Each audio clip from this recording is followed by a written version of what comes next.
વડોદરાના બરાનપુરા વિસ્તારમાંથી હચમચાવી દીધી ઘટના સામે આવી છે, જ્યાં મોડી રાત્રે એક પતિએ પોતાની જ પત્નીની ઘાતકી હત્યા કરી નાખી છે. આ ઘટનાને પગલે સમગ્ર પંથકમાં ચકચાર મચી ગઈ છે. આ સમગ્ર મામલે ઉચ્ચ પોલીસ અધિકારીઓ દ્વારા પત્રકાર પરિષદ યોજી વિસ્તૃત વિગતો આપવામાં આવી. વડોદરાનું બરાનપુરા રાત્રિના સમયે ચીખવાટથી ગુંજી ઉઠ્યું. સામાન્ય બોલાચાલીએ લુયાડ સ્વરૂપ ધારણ કરતા પતિએ પત્નીને મોતને ઘાટ ઉતારી દીધી.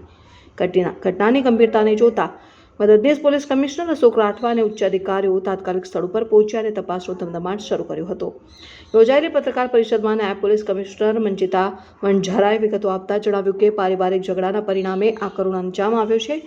પોલીસે ટેકનિકલ સર્વેલન્સ અને સ્થાનિક બાતમીદારોની મદદથી આરોપી પતિની અટકાયત કરી દીધી છે. પત્નીની હત્યા પાછળનું ચોક્કસ કારણ શું હતું અને કયા હથિયારનો ઉપયોગ કરવામાં આવ્યો હતો તે અંગે પોલીસ અત્યારે ઊંડાણપૂર્વક પૂછપરછ કરી રહી છે. કે મૃતક જે બેન છે રીટાબેન બંટીભાઈ સોલંકી એનું મૃત્યુ થયું છે. એ સંદર્ભે પોલીસે ત્વરિત કાર્યવાહી કરેલી અને ગુનામાં એનું મૃત્યુ થયેલું એટલે કે એનું મર્ડર થયેલું હતું એ બાબતે ઝડપથી તપાસ કરી અગમચેતી પગલાં લઈ અને તાત્કાલિક આરોપી પકડી અને મર્ડરનો ગુનો દાખલ કરવામાં આવે છે. મેડમ કેવી રીતે એટલે હત્યા પાછળનું મોટિવ શું હતું? અત્યારે હાલ એમના પરિવારના જનોની પૂછપરછ ચાલે છે. એ પ્રમાણે પ્રારંભિક તબક્કે પતિ પત્ની વચ્ચે એકબીજા પર શક વહેમ હતો. એ બાબતે છેલ્લા કેટલાય સમયથી બંનેને અણબનાવ બનતો હતો. એ સંદર્ભે દિશા લાગે છે કે એના પતિને શક હોવાનો હોય અને એમાં આવેશમાં આવીને એણે એના પત્નીની હત્યા કરી હોય એવું પ્રારંભિક જાણે આવેલ છે. કેટલા વાગે બનાવ બન્યો? પોલીસને ઘટનાની જાણ ક્યારે થઈ અને પોલીસે સ્થળ પર પહોંચીને શું જોયું?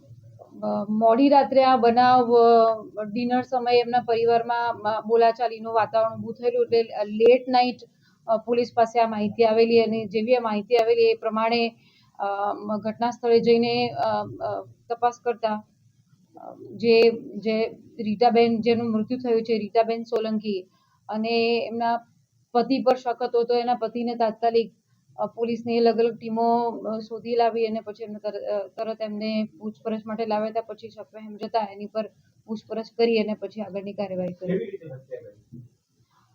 અત્યારે હાલ જે પ્રમાણે પૂછવામાં આવે છે કારણ કે એ સમયે એમના ડિનરના સમયનો વેળા હતી. એ વખતે એમના પરિવારના સભ્યો પણ હતા કે જે મૃતક બેન છે એના સાસુમાં, મૃતક બેન છે એનો મોટો દીકરો જે 14 વર્ષનો છે એ બધા પણ હતા અને આ લોકો ખાવાની બાબતમાં કોઈ નાની બોલાચાલી થઈ હતી. એના પછી બંટીભાઈ જે આરોપી જે મરનારનો પતિ પણ છે એને પણ શક ગયેલું કે તું તારા કોઈની સાથે આડા સંબંધો છે. એ બાબતે બોલાચાલી થતા ઉગ્ર બોલાચાલી થતા આવેશમાં આવીને એને આ હત્યા કરેલી અને હા ઘટના સ્થળ પરથી જે ચપ્પુનો ઉપયોગ કર્યો છે એ ત્યાં મળી આવેલ છે.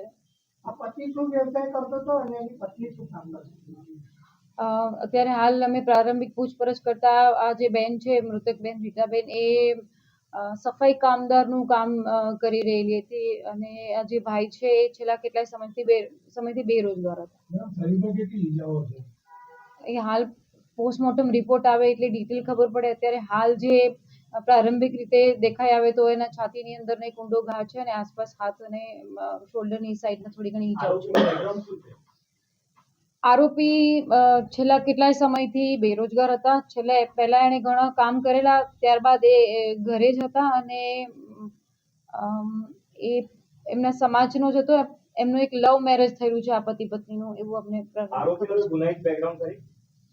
એની અમે પોલીસ તપાસ કરીશું કે એના વિરુદ્ધમાં શું છે, એના રેકોર્ડ પર અમે કેટલા નોંધાયેલા ગુના છે અને અમે આ તપાસના કામે સામેલ રાખીશું. આરોપી કઈથી ભાગી ગયો હતો? અલગ અલગ ટીમો લાગેલી હતી કારણ કે જેવી આપણને ખબર પડે કે કોઈ ગુનો દાખલ થયેલો છે તો એના નજીકના લોકો હોય એના સૌથી પહેલા અમે રડારમાં હોય કારણ કે ઘરે આ હત્યા થયેલી હતી અને આ નવાપુરા વિસ્તારની અંદર અલગ અલગ એરિયાની અંદર એમના પડોશીઓ એમના પરિવારો દ્વારા છાનબીન કરતા એનો લોકેશન ગુપ્ત માહિતી મેળવતા અમને મળતા એમને અટક કરેલી. 2 જણ પૂછો, 1 જણ પૂછો. જ્યારે ઘટના બની ત્યારે ઘરમાં કેટલા લોકો હાજર હતા?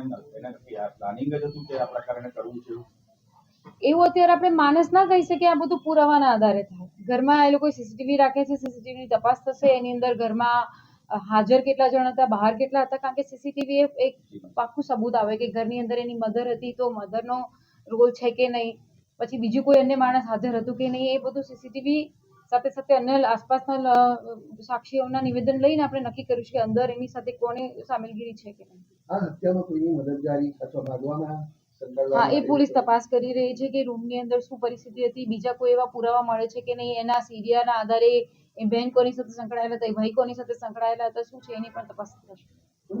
ગુનાહિત ઇતિહાસ તો હમણાં સુધી પોલીસને કાઢ્યો હશે ને કે આ વ્યક્તિ ઉપર ગુનાહિત ઇતિહાસ છે?